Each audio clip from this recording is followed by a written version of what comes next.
we learned a few things from South Carolina's 66-56 victory over LSU. 1. A rock fight can be beautiful at times. And 2. Both of these teams are good, but they do have some flaws that can be exposed. And in this video, we are going to recap it all. Some players increased their draft stock, and others definitely hurt it as well. Some of the big calls the coaches had to make on their lineups. Before we start, if you enjoy the content, then please consider subscribing to the channel and giving the video a like. Now, this game started out with LSU being sharp early on, and then as it went on, it tended to turn into a bit of a rock fight, as I imagine everybody will say. Neither team shot the ball well. South Carolina was 37% from the floor, 15% from the three-point line, and an efficient field goal shooting percentage of 38%. LSU was 29% from the floor, 21% from three-point range, and 31% efficient field goal shooting percentage. Now, you can break that down either way. You can say a lot of open shots were missed, or you can say the defense was great from both teams, which caused those missed shots. I think it was a combination of the both. I thought the officials did let them play a bit. Of course, getting to the line did play a factor, so South Carolina had 26 free throw attempts, of which they made 18. LSU only got to the line 9 times, of which they made 7.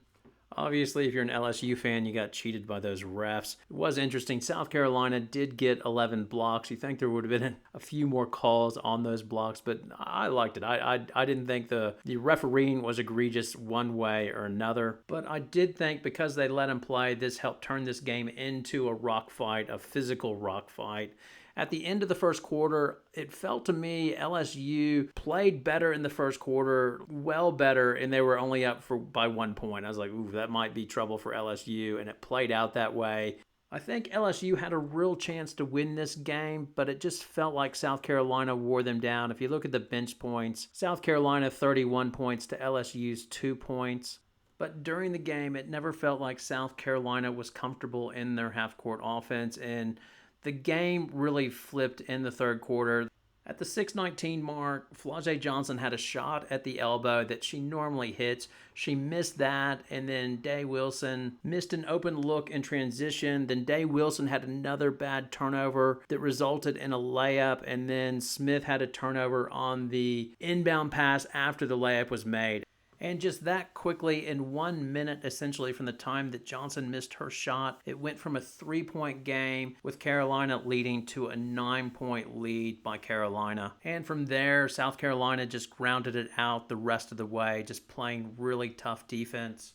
Now, after the game, Mulkey was positive. Her takeaway was, hey, if you can play with South Carolina at South Carolina, you're a good team, and we've proved that tonight. Learned a lot about my team today. What did you learn? I learned we can hang with the best in the country.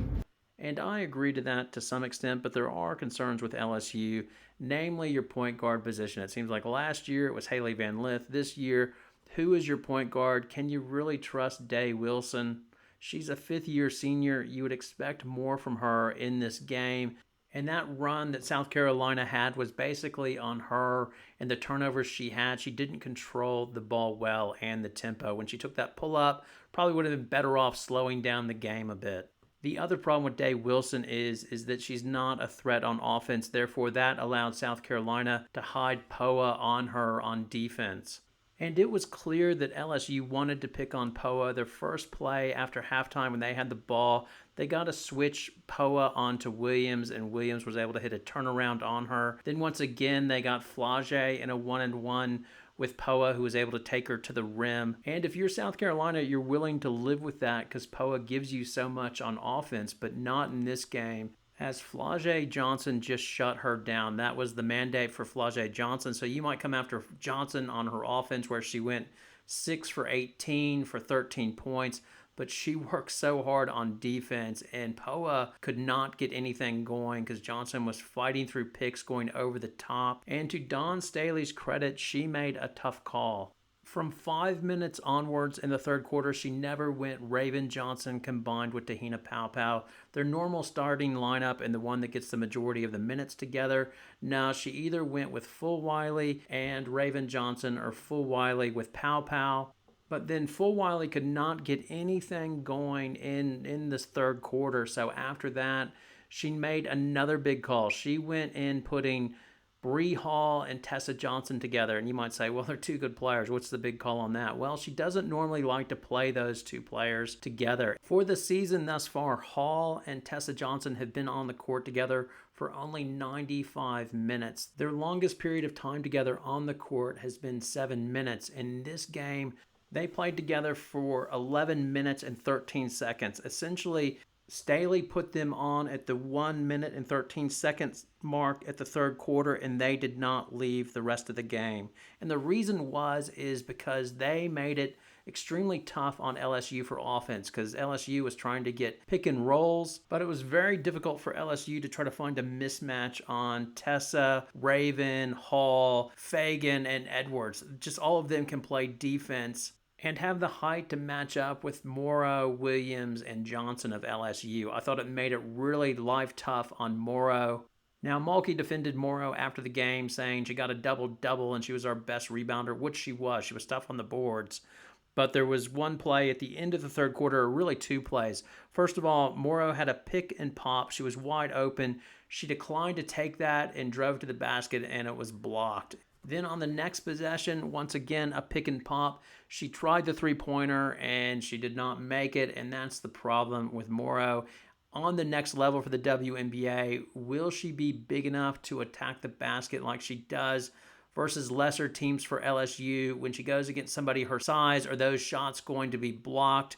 And if she can't make it on the inside, is her shot good enough to dominate from the perimeter? So tonight, I thought Morrow and Te-Hina Paopao, I thought they both hurt their draft stock to a certain degree. The questions that they have about them: Paopao, can she score off the dribble and create her own shot? Well, she wasn't able to do it against Flau'jae Johnson. But I don't want to be all negative. There was one player that did help their draft stock. That was Fagan, with more time on the court. So she got 36 minutes tonight, and she just gets more and more confidence on the offensive end. She went 4 for 6 for 12 points and just tough.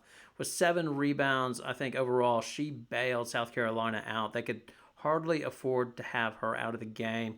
Chloe Kitts struggled early on. It just seems like she seems like that horse learning how to walk, like she's just always falling over. And if there's a 50-50 ball like going for a rebound, you just know Kitts is not going to come up with it. But the one thing she does have is she is long, and I think that gave Morrow some trouble. The other thing is they persisted with her, and with the 3 big rotation of Kitts, Fagan, and Edwards, it gets better and better. They're fine. They're good enough up front if their guards come to play, essentially South Carolina. But they aren't the dominant South Carolina of the past, where we are just going to dominate the boards, and even our misses we will regather and put them back in. No, they have to make sure that they take good shots, play good defense, and be locked in if they're going to win games against quality teams like an LSU or the top 5 teams. I know there's been noise about if South Carolina should return to the number 1 spot over UCLA. And I do think they're the best in the country. I know UCLA put it on them, but I do think, look, I don't know that I've ever coached against a team that's got 10 McDonald's All-Americans on a roster. I just don't see it. UCLA is rightly number 1. The question is, can they do it in the tournament? Which is a fair question until they do it. But based on regular season thus far, UCLA clearly looks like the most complete team inside and out. I will end the video with this. In the press conference, Mulkey was asked about LSU not being able to beat South Carolina, and she defended that, saying, hey, that's not the goal. The goal is to win a national championship. Did we demonstrate today during this game that we are a national championship, or we have the potential to win a national championship? Yes, they did. So in some ways, this is a win for them. And looking towards February, as we're always looking ahead to the next game, that will be the question for UConn. Can you play Tennessee and South Carolina and hang with those teams much like LSU did? Or if you get blown out, are you not really in their league? Now, I cannot wait to find that out in February, as those 2 games should be very tasty indeed. Now it's over to you for your comments, your poison. Do you think, like me, that was a beautiful rock fight of a game tonight? And do you think, like me, that Morrow and Paopao hurt their draft stock tonight? Thanks for watching. Have a great day.